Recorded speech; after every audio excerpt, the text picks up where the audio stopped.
Dahil 6 months mahigit na si baby, pakakainin na namin siya ng solid food. Pagkagising ko, nagpampa ko agad para maihalo namin sa puree niya. Yobo Electric Breast Pump nga pala ang gamit ko dito. Ililink ko na lang sa comment section kung saan siya pwedeng mabili. Bumili din pala ako ng ganito pang solid food ni baby. Ito nga pala yung ginagamit ko pang hugas na mga gagamitin ni baby ngayon. Actually, lahat ng gamit ni baby, pati bottles, yan din yung pinanguhugas ko. Naglabas din ako ng bagong sponge para lang sa mga gamit ni baby, hindi yung pinanguhugas namin ng plato. Nung saktong 6 months si baby, pakakainin na dapat namin. Kaso nga lang nagkaroon siya ng sipon, ubo, nag-sore eyes pa siya, tapos nagtai siya. So sabi ng pedya niya, wag mo nang isabay yung pagkain niya ng puree or ng solid food sa mga iniinom niyang gamot. Patatas yung unang napili kong ipakain kay baby. Dapat kalabasa. Kaso nga lang may nabasa ako, sabi ng isang mami na dapat daw wag yellow or orange food yung unang ipakain kay baby. Dahil nga masasarap yun, baka masanay siya at ayawan niya yung mga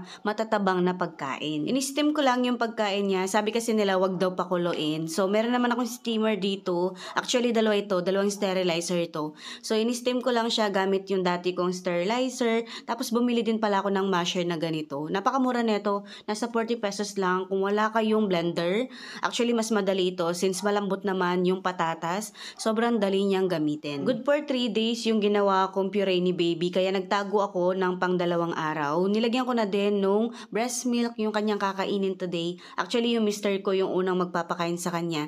Sabi kasi nila, dapat daw kung sino yung matakaw sa pamilya, siya yung magpakain kay baby para hindi siya picky eater, tapos maging magana din siya sa pagkain. And na, finally! Makakatry na siya. Medyo nahihiya pa siya. Sobrang excited ko talaga dito. Actually, tuwa talaga ako na hindi siya choosy. Madali siyang pakainin. Since 4 months to 5 months nga siya, nagmamadali na siyang kumain. Kapag kumakain kami, ngumanganga din siya. Tapos parang gustong-gusto na talaga niyang kumain. Haluan nyo nga pala ng breast milk or milk na pinapainom nyo kay baby, yung puree na ipapakain nyo sa kanya. Para syempre hindi din siya manibago agad.